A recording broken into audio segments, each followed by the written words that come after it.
Hello friends, स्वागत है आप सभी का हमारे इस यूट्यूब चैनल मेजर टारगेट पर। तो फ्रेंड्स, आज हम लोग लेके आए क्लास 10 के एनसीईआरटी पैटर्न पर हम लोग इतिहास का पहला चैप्टर को देखेंगे।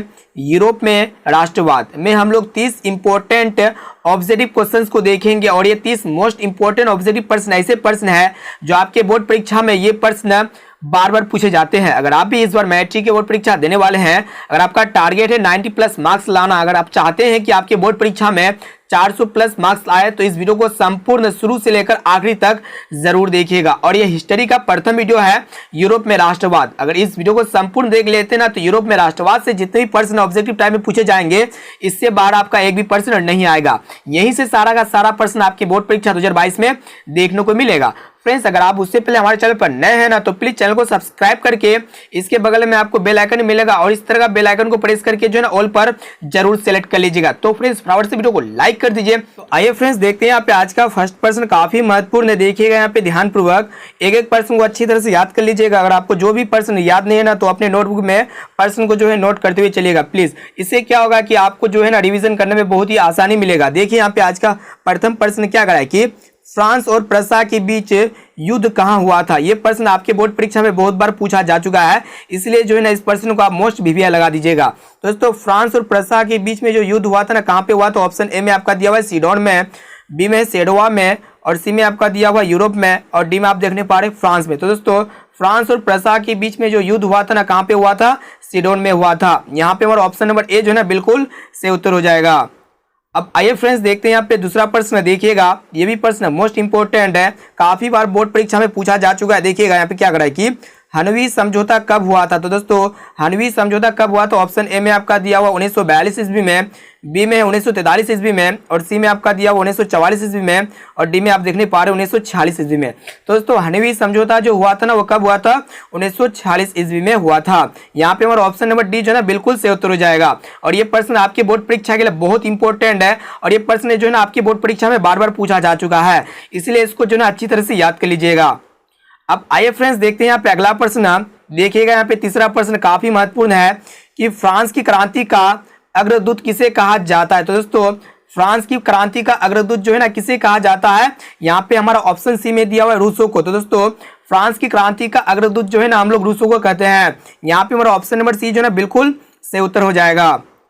अब आइए फ्रेंड्स, देखते हैं यहाँ पे अगला प्रश्न। काफी बार बोर्ड परीक्षा में ये भी प्रश्न जो है ना पूछा जा चुका है, इसको भी अच्छी तरह से याद कर लीजिएगा। देखिए यहाँ पे क्या करा है कि नेपोलियन सहायता कब लागू हुआ। तो दोस्तों, नेपोलियन सहायता जो लागू हुआ था ना, वो कब हुआ? तो ऑप्शन ए में आपका दिया हुआ 1840 ईस्वी में, बी में है 1791 ईस्वी में, और सी में आपका दिया हुआ है 1799 ईस्वी में, और डी में आप देखने पा रहे 1805 ईस्वी में। तो दोस्तों, नेपोलियन संहिता जो लागू हुआ था ना, वो कब हुआ था? 1840 ईस्वी में लागू हुआ था। यहाँ पे हमारा ऑप्शन नंबर ए जो है ना बिल्कुल सही उत्तर हो जाएगा। अब आइए फ्रेंड्स, देखते हैं यहाँ पे अगला प्रश्न। काफी बार बोर्ड परीक्षा में भी प्रश्न पूछा जा चुका है, इसको भी अच्छी तरह से याद रखिएगा। ये भी प्रश्न मोस्ट इंपोर्टेंट है। देखिएगा यहाँ पे क्या करा है कि इटली तथा जर्मनी वर्तमान में किस महादेश के अंतर्गत आते हैं। तो दोस्तों, यहाँ पे आप लोग देखिएगा कि महादेश जो है ना, टोटल महादेश कितने महादेश हैं? 7 महादेश। ये भी प्रश्न आपके बोर्ड परीक्षा में पूछे जाते हैं कि महादेशों की संख्या कितना है? 7 है। तो यहाँ पे आप लोग को बतलाना है जो इटली और जर्मनी वर्तमान में जो महादेश आते हैं ना, किस महादेश के अंतर्गत आते हैं? यूरोपीय महादेश के अंतर्गत आते हैं। यानी कि यहाँ पे हमारा ऑप्शन नंबर सी जो है बिल्कुल सही उत्तर हो जाएगा, यूरोप। अब आइए फ्रेंड्स, देखते हैं यहाँ पे अगला प्रश्न। काफी बार बोर्ड परीक्षा में ये भी प्रश्न पूछा जा चुका है, इसको भी ध्यानपूर्वक देखिएगा। क्या करा है कि काउंट काबूर को विक्टर एमेन्युअल ने किस पद पर नियुक्त किया। ऑप्शन ए में आपका दिया हुआ सेनापति, बी में फ्रांस के राजदूत, और सी में आपका दिया हुआ प्रधानमंत्री, और डी में आपका दिया हुआ गृह मंत्री। तो दोस्तों, काउंट काबूर को जो है ना विक्टर एमेन्युअल ने किस पद पर नियुक्त किया था? प्रधानमंत्री पर। यहाँ पे हमारा सी नंबर जो है ना बिल्कुल सही उत्तर हो जाएगा। ऑप्शन नंबर सी बिल्कुल सही उत्तर हो जाएगा, प्रधानमंत्री। ये प्रश्न आपके बोर्ड परीक्षा के लिए बहुत इंपॉर्टेंट है, ये मोस्ट इंपॉर्टेंट प्रश्न है, इसीलिए इसको अच्छी तरह से याद कर लीजिएगा। अब चलिए फ्रेंड्स, देखते हैं यहाँ पे अगला प्रश्न। देखिएगा यहाँ पे सातवां प्रश्न क्या करा है कि फ्रांस में किस शासन वंश की पुनर्स्थापना वियना कांग्रेस के द्वारा की गई थी। तो दोस्तों, ये भी प्रश्न मोस्ट इंपॉर्टेंट है। दोस्तों, फ्रांस में जो है ना बुर्बो वंश शासन वंश की पुनर्स्थापना जो है ना वियना कांग्रेस के द्वारा की गई थी। यानी कि यहाँ पे हमारा ऑप्शन नंबर सी जो है ना बिल्कुल सही उत्तर हो जाएगा, बुर्बो वंश। अब चलिए फ्रेंड्स, देखते हैं यहाँ पे अगला प्रश्न। देखिएगा यहाँ पे 8वां प्रश्न क्या करा है कि बुर्के राजवंश का शासन किस देश में था। ऑप्शन ए में आपका दिया रूस में, और बी में दिया हुआ है इंग्लैंड में, और सी में आपका दिया हुआ है फ्रांस में, और डी में आपका दिया हुआ है अमेरिका में। तो दोस्तों बुर्के राजवंश का जो शासन था ना वो किस देश में था? फ्रांस में था। यहाँ पे हमारा ऑप्शन नंबर सी जो है बिल्कुल सही उत्तर हो जाएगा। अब आइए फ्रेंड्स देखते हैं यहाँ पे अगला प्रश्न। देखिएगा क्या करा है कि यूरोपीय सभ्यता का पालन किसे कहा जाता है। तो दोस्तों ये भी प्रश्न मोस्ट इंपोर्टेंट है और ये प्रश्न आपके बोर्ड परीक्षा में बार बार पूछा जा चुका है। तो दोस्तों वीडियो को आप थोड़ा भी स्किप नहीं कीजिएगा, वीडियो ये आपके लिए बहुत इंपॉर्टेंट है। इसमें हम लोग टोटल जो है ना 30 ऑब्जेक्टिव प्रश्न को कवर करने वाले हैं और ये 30 ऑब्जेक्टिव प्रश्न ऐसे प्रश्न है, यहीं से आपका जो है ना 30 ऑब्जेक्टिव प्रश्न में से आप लोग को 2022 के बोर्ड परीक्षा में देखने को मिलेगा। इससे बाहर आपका एक भी प्रश्न नहीं आएगा, ये मेरा गारंटी है। इसलिए एक एक क्वेश्चन को अच्छी तरह से याद कर लीजिएगा। देखिए यहाँ पे अगला प्रश्न कि यूरोपीय सभ्यता का पालन किसे कहा जाता है। तो दोस्तों ऑप्शन ए में आपका दिया हुआ है जर्मनी को, बी में है यूनान को, और सी में आपका दिया हुआ इटली को, और डी में आप देखने पा रहे ब्रिटेन को। तो दोस्तों यूरोपीय सभ्यता का पालन जो है ना हम लोग किसे कहते हैं? यूनान को कहते हैं। यानी कि यहाँ पे हमारा ऑप्शन नंबर बी जो है ना बिल्कुल से उत्तर हो जाएगा यूनान को। अब चलिए फ्रेंड्स देखते हैं यहाँ पे अगला प्रश्न। ये भी प्रश्न मोस्ट इंपोर्टेंट है, काफी बार ये भी प्रश्न जो है ना आपके बोर्ड परीक्षा में पूछा जा चुका है, इसको भी अच्छी तरह से याद कर लीजिएगा। देखिए यहाँ पे क्या करा है कि इटली के एकीकरण का तलवार कौन था। तो दोस्तों इटली के एकीकरण का जो तलवार था ना वो कौन था? ऑप्शन ए में आपका दिया हुआ बिस्मार्क, बी में कोसूत, और डी में दिया हुआ है गैरीबाल्टी, और डी में आपका दिया हुआ नेपोलियन। तो दोस्तों इटली के एकीकरण का जो तलवार था ना वो कौन था? गैरीबाल्टी था। यहाँ पे हमारा ऑप्शन नंबर सी जो है ना बिल्कुल से उत्तर हो जाएगा गैरीबाल्टी। अब आइए फ्रेंड्स देखते हैं यहाँ पे अगला प्रश्न। ये भी प्रश्न मोस्ट इंपोर्टेंट है। फ्रेंड्स अभी तो वीडियो को लाइक नहीं किया तो फ्रेंड्स वीडियो को लाइक जरूर कर दीजिएगा, और हमारे चैनल पर नए ना तो प्लीज चैनल को सब्सक्राइब करके बेल आइकन को प्रेस करके ऑल पर जरूर सेलेक्ट कर लीजिएगा। इससे क्या होगा, जब भी हम क्लास करेंगे ना तो आपको जो है ना नोटिफिकेशन पहुंच जाएगा, और उस नोटिफिकेशन के थ्रू से आप हमारे वीडियो यानी कि यहाँ तक पहुंच सकते हैं, और जो है ना आप बोर्ड परीक्षा में अपने मार्क्स जो है 400 प्लस मार्क्स ला सकते हैं। और जो है ना आप जो है सबसे ज्यादा जो है ना ऑब्जेक्टिव पर ध्यान दीजिएगा। ऑब्जेक्टिव पर इसलिए ध्यान दीजिएगा क्योंकि जो है आप लोग को पता होगा जो ऑब्जेक्टिव पूछे जाते हैं ना 50% ऑब्जेक्टिव पूछे जाते हैं और 50% सब्जेक्टिव पूछे जाते हैं। अगर आप सब्जेक्टिव 50% यानी कि अच्छा पूरा का पूरा सब्जेक्टिव सोल्व कर लेते हैं ना तो आपको क्या होता है कि सब्जेक्टिव में कुछ नंबर काट लिए जाते हैं राइटिंग की वजह से या फिर कहीं गलती की वजह से। लेकिन आपका ऑब्जेक्टिव 50 में 50 पूरा करेक्ट आंसर है तो 50 में 50 मिलेगा, यानी कि 50 में 50 पूरा पक्का नंबर मिलेगा। लेकिन आप सब्जेक्टिव पूरा बनाते हैं ना, पूरा बनाने के बावजूद भी जो है ना आपको कुछ नंबर कम मिल सकता है, क्योंकि जो है सब्जेक्टिव में आपको 45 नंबर मिल सकता है, 48 नंबर मिल सकता है, कहीं पे राइटिंग की वजह से या फिर जो है कहीं पे मिस्टेक हो गया होगा तो उसकी वजह से आपको जो है नंबर काट लिए जाते हैं। इसलिए आपको जो है सबसे ज्यादा विशेष ध्यान देना होगा ऑब्जेक्टिव पे। ऑब्जेक्टिव पे आपको एक भी प्रश्न नहीं काट सकता, एक भी नंबर नहीं काट सकता है। अब आइए फ्रेंड्स देखते हैं यहाँ पे अगला प्रश्न है, क्या करा है कि इटली एवं जर्मनी के एकीकरण के विरुद्ध कौन सा देश था। तो दोस्तों ये भी प्रश्न मोस्ट इंपोर्टेंट है। तो दोस्तों इटली एवं जर्मनी के एकीकरण के विरुद्ध जो है ना कौन सा देश था। ऑप्शन ए में आपका दिया रूस, बी में ऑस्ट्रिया, और सी में आपका दिया प्रसा, और डी में आपका दिया इंग्लैंड। तो दोस्तों इटली एवं जर्मनी के एकीकरण के विरुद्ध जो है ना कौन सा देश था? ऑस्ट्रिया था। यहाँ पे हमारा ऑप्शन नंबर बी जो है बिल्कुल से उत्तर हो जाएगा। काफी महत्वपूर्ण प्रश्न को देख रहे हैं, एक एक प्रश्न काफी महत्वपूर्ण है। अब आइए फ्रेंड्स देखते हैं यहाँ पे अगला प्रश्न। देखिएगा यहाँ पे क्या करा है कि मार्सिले किस देश की राष्ट्रीय भक्ति गीत है। तो दोस्तों मार्सिले जो है ना किस देश की राष्ट्रीय भक्ति गीत है वही आप लोग को बतलाना है। तो दोस्तों यहाँ पे ऑप्शन ए में आपका दिया हुआ इटली का, बी में जर्मनी का, और सी में आपका दिया हुआ रूस का, और डी में आप देखने पा रहे फ्रांस का। तो दोस्तों ये मार्सिले जो है ना किस देश की राष्ट्रीय भक्ति गीत है। तो यहाँ पे जो है ना हमारा ऑप्शन नंबर डी जो है बिल्कुल सही उत्तर हो जाएगा फ्रांस का। ये मार्सिले जो है ना फ्रांस देश की राष्ट्रीय भक्ति गीत है। यहाँ पे हमारा ऑप्शन नंबर डी जो है बिल्कुल सही उत्तर हो जाएगा। अब आइए फ्रेंड्स देखते हैं यहाँ पे अगला प्रश्न। ये भी प्रश्न मोस्ट इंपोर्टेंट है, इसको भी अच्छी तरह से याद रखिएगा। देखिए यहाँ पे क्या करा है कि फ्रैंकफर्ट की संधि कब हुई। तो दोस्तों फ्रैंकफर्ट की जो संधि हुई थी ना कब हुई थी? 1871 ईस्वी में हुई थी। यानी कि यहाँ पे हमारा ऑप्शन नंबर डी जो है ना बिल्कुल से उत्तर हो जाएगा 1871 ईस्वी में। अब चलिए फ्रेंड्स देखते हैं यहाँ पे अगला प्रश्न। देखिएगा यहाँ पे 14 नंबर प्रश्न क्या करा है कि आर्थिक संकट के कारण यूरोप में कौन सी नई शासन प्रणाली का उदय हुआ। तो दोस्तों आर्थिक संकट के कारण यूरोप में जो है ना कौन सी नई शासन प्रणाली का उदय हुआ था। यहाँ पे ऑप्शन ए में आपका दिया हुआ साम्यवादी, बी में लोकतांत्रिक, और सी में आपका दिया हुआ फांसीवादी, और डी में आपका दिया हुआ पूंजीवादी। तो दोस्तों यहाँ पे जो है ना आप लोग को बतलाना है कि आर्थिक संकट के कारण यूरोप में कौन सा नई शासन प्रणाली का उदय हुआ था। तो फांसीवादी। यानी कि यहाँ पे हमारा ऑप्शन नंबर सी जो है ना बिल्कुल सही उत्तर हो जाएगा। काफी महत्वपूर्ण प्रश्न को देख रहे हैं, प्लीज वीडियो को संपूर्ण शुरू से लेकर आखिरी तक जरूर देखिएगा। देखिए यहाँ पे अगला प्रश्न क्या करा है कि यूनान को एक स्वतंत्र राष्ट्र घोषित किया गया। यानी कि यूनान को जो है ना एक स्वतंत्र राष्ट्र जो है घोषित जो है किया गया। कब किया गया था? 1832 ईस्वी में किया गया था। इसे आप लोग को याद रखना है। यहाँ पे हमारा ऑप्शन नंबर बी जो है ना बिल्कुल सही उत्तर हो जाएगा 1832 ईस्वी में। अब आइए फ्रेंड्स देखते हैं यहाँ पे अगला प्रश्न। ये भी प्रश्न मोस्ट इंपोर्टेंट प्रश्न को देख रहे, प्लीज वीडियो को संपूर्ण शुरू से लेकर आखिरी तक जरूर देखिएगा। अभी तो वीडियो को लाइक नहीं किया फ्रेंड्स, वीडियो को लाइक जरूर कर दीजिएगा।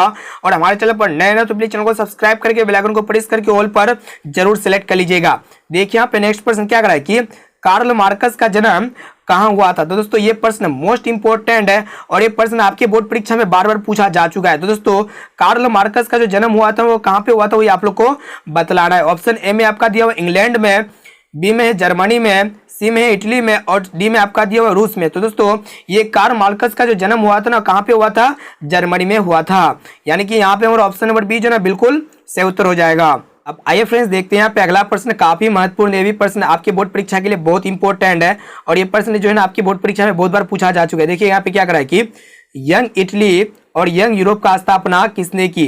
तो दोस्तों यहाँ पे दो प्रश्न जो है ना एक ही प्रश्न में ऐड कर दिया है। पहला प्रश्न यह है कि यंग इटली का स्थापना किसने किया और दूसरा प्रश्न ये कह रहा है कि यंग यूरोप का स्थापना किसने किया। तो दोस्तों दोनों प्रश्न का आंसर जो है ना एक ही होगा। यंग इटली और यंग यूरोप का जो स्थापना किया था एक ही व्यक्ति ने किया था। वो कौन था? मेजिनी। यहाँ पे हमारा ऑप्शन नंबर ए जो है ना बिल्कुल सही उत्तर हो जाएगा, मेजिनी।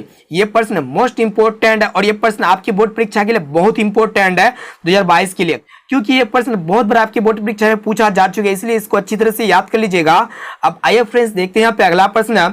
देखिएगा यहाँ पे 18वां प्रश्न क्या करा है कि लाल कुर्ती का गठन किसने किया? तो दोस्तों लाल कुर्ती का जो गठन किए थे ना किसने किया? तो ऑप्शन ए में आपका दिया हुआ बिस्मार्क ने और बी में आपका दिया हुआ मेजिनी ने और सी में आपका दिया हुआ नेपल्स ने और डी में आप देखने पा रहे हैं गैरीबाल्टी ने। तो दोस्तों लाल कुर्ती का जो गठन किए थे ना किसने किए थे? गैरीबाल्टी ने किए थे।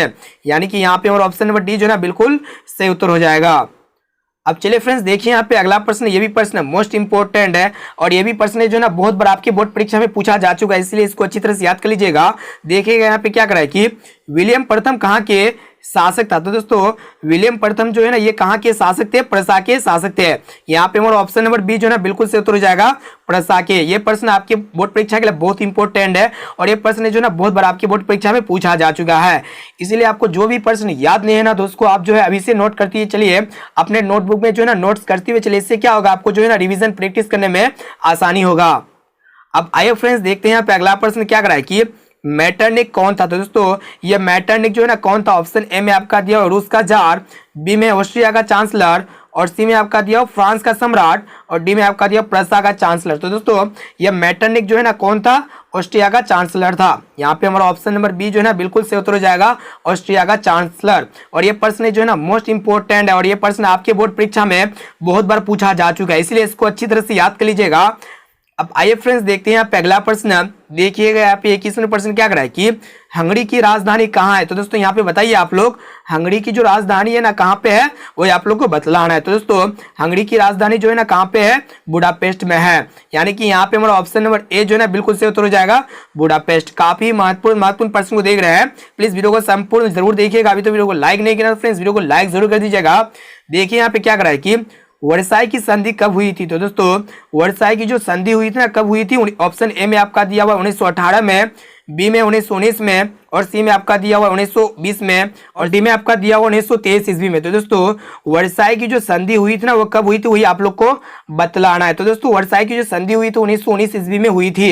यानी कि यहाँ पे हमारा ऑप्शन नंबर बी जो है ना बिल्कुल सही उत्तर हो जाएगा। आइए फ्रेंड्स देखते हैं यहाँ पे अगला प्रश्न। देखिएगा यहाँ पे क्या करा है कि वार एंड पीस किसकी रचना है? तो दोस्तों ये प्रश्न मोस्ट इंपोर्टेंट है और ये प्रश्न जो है ना आपके बोर्ड परीक्षा में बहुत बार पूछा जा चुका है। तो दोस्तों यहाँ पे इसको जो है ना आप MBBA लगा दीजिए, यानी कि मोस्ट BBA ऑब्जेक्टिव क्वेश्चंस को लगा दीजिएगा।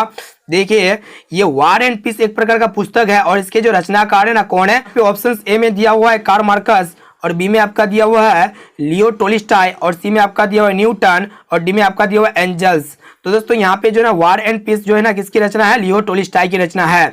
यहाँ पे हमारा ऑप्शन नंबर बी जो है ना बिल्कुल सही उत्तर हो जाएगा। अब चलिए फ्रेंड्स देखते हैं यहाँ पे अगला प्रश्न है। ये भी प्रश्न मोस्ट इंपोर्टेंट है। देखिएगा यहाँ पे क्या करा है कि बिस्मार्क क्या था? तो दोस्तों बिस्मार्क जो है ना एक प्रकार का क्या था? कूटनीतिक था। यानी कि यहाँ पे हमारा ऑप्शन नंबर डी जो है ना बिल्कुल सही उत्तर हो जाएगा, कूटनीतिक। अब आइए फ्रेंड्स देखते हैं यहाँ पे अगला प्रश्न, काफी महत्वपूर्ण प्रश्न को देख रहे हैं। प्लीज वीडियो को संपूर्ण शुरू से लेकर आखिरी तक जरूर देखिएगा। अभी तो वीडियो को लाइक नहीं किया फ्रेंड्स, वीडियो को लाइक जरूर कर दीजिएगा। देखिए यहाँ पे क्या करा है कि जर्मन राइन राज्य का निर्माण किसने किया था। तो दोस्तों जर्मन राइन राज्य का जो निर्माण किया था ना, वो किसने किया था, वही आप लोग को बतलाना है। तो दोस्तों ये प्रश्न मोस्ट इंपोर्टेंट है और ये प्रश्न जो है ना बोर्ड परीक्षा में बहुत बार पूछा जा चुका है। दोस्तों जर्मन राइन राज्य का निर्माण जो किया था ना, किसने किया था, नेपोलियन बोनापार्ट ने किया था। यानी कि यहाँ पे और ऑप्शन नंबर बी जो ना बिल्कुल सही उत्तर हो जाएगा। अब चलिए फ्रेंड्स देखते हैं यहाँ पे अगला प्रश्न। देखिएगा यहाँ पे 26 नंबर प्रश्न क्या करा है कि यूरोप का मरीज किसे कहा जाता है। तो दोस्तों ये भी प्रश्न मोस्ट इंपोर्टेंट है, काफी बार बोर्ड परीक्षा में पूछा जा चुका है, इसको अच्छी तरह से याद रखिएगा। दोस्तों यूरोप का जो मरीज कहते हैं ना, किसे कहते हैं, तुर्की को हम लोग क्या कहते हैं, यूरोप का मरीज कहते हैं। यहाँ पे हमारा ऑप्शन नंबर ए जो है बिल्कुल सही उत्तर है। अब आइए फ्रेंड्स देखते हैं यहाँ पे अगला प्रश्न, काफी महत्वपूर्ण है। देखिएगा यहाँ पे क्या करा है कि रक्त एवं लोह की नीति को किसने अपनाया था। तो दोस्तों रक्त एवं लोह की नीति जो है ना किसने अपनाया था। ऑप्शन ए में आपका दिया हुआ मेजिनी, बी में हिटलर और सी में आपका दिया हुआ है बिस्मार्क और डी में आपका दिया हुआ है विलियम प्रथम। तो दोस्तों रक्त एवं लोह की नीति जो है ना किसने अपनाया था, वही आप लोग को बतलाना था। दोस्तों किसने अपनाया था, बिस्मार्क ने अपनाया था। यहाँ पे हमारा ऑप्शन नंबर सी जो है ना बिल्कुल सही उत्तर हो जाएगा। अब चलिए फ्रेंड्स देखते हैं यहाँ पे अगला प्रश्न। देखिएगा यहाँ पे क्या करा है कि जाल्वेरायन एक संस्था थी। दोस्तों जाल्वेरायन एक संस्था थी, किसका संस्था था, व्यापारियों की संस्था थी। यहाँ पे हमारा ऑप्शन नंबर बी जो है बिल्कुल सही उत्तर हो जाएगा, व्यापारियों की। अब चलिए फ्रेंड्स देखते हैं यहाँ पे अगला प्रश्न। देखिएगा यहाँ पे अगला प्रश्न क्या करा है कि गैरीबाल्डी पेशे से क्या था। तो दोस्तों ये भी प्रश्न मोस्ट इंपोर्टेंट है और ये प्रश्न जो है ना बहुत बार पूछा जा चुका है। तो दोस्तों यहाँ पे आप लोग को बतलाना है गैरीबाल्डी पेशे से क्या था। ऑप्शन ए में आपका दिया हुआ सिपाही और बी में है नाविक और सी में आपका दिया हुआ किसान और डी में आपका दिया हुआ जमींदार। तो दोस्तों गैरीबाल्डी पेशे से क्या था, नाविक था। यहाँ पे हमारा ऑप्शन नंबर बी जो है ना बिल्कुल सही उत्तर हो जाएगा। अब आइए फ्रेंड्स देखते हैं यहाँ पे आज का लास्ट और अंतिम प्रश्न क्या करा है कि मेजिनी का संबंध किस संगठन से था। तो दोस्तों मेजिनी का जो संबंध था ना, वो किस संगठन से था, कार्बोनेडी संगठन से था। यानी कि यहाँ पे हमारा ऑप्शन नंबर बी जो है ना बिल्कुल सही उत्तर हो जाएगा, कार्बोनेडी संगठन। ये भी प्रश्न मोस्ट इंपोर्टेंट है, काफी बार बोर्ड परीक्षा में पूछा जा चुका है, इसको भी जो है ना अच्छी तरह से याद कर लीजिएगा। तो दोस्तों मेजिनी का संबंध किस संगठन से था, कार्बोनेडी संगठन से था। अब आइए फ्रेंड्स देखते हैं यहाँ पे आज का होमवर्क प्रश्न और ये प्रश्न का जो है ना आंसर आप लोग को कमेंट करके बताना है। देखिए यहाँ पे आज का होमवर्क प्रश्न क्या करा है कि नदियों में बाढ़ आने का प्रमुख कारण क्या है। तो दोस्तों नदियों में जो बाढ़ आता है उसका प्रमुख कारण क्या होता है। ऑप्शन ए में दिया हुआ जल की अधिकता, बी में वर्षा की अधिकता और सी में आपका दिया हुआ नदियों के तल में अवसाद का जमना और डी में आपका दिया हुआ इनमें से कोई नहीं। तो दोस्तों इसका आंसर जो है ना इसी वीडियो में कमेंट करके बताना है कि नदियों में जो बाढ़ आता है उसका प्रमुख कारण क्या है। और इस क्वेश्चंस का जो है ना आंसर आप लोग को पहले वाले वीडियो में बता चुके हैं, इसीलिए इसका जो है ना आंसर आप लोग को सटीक और सही बताना है।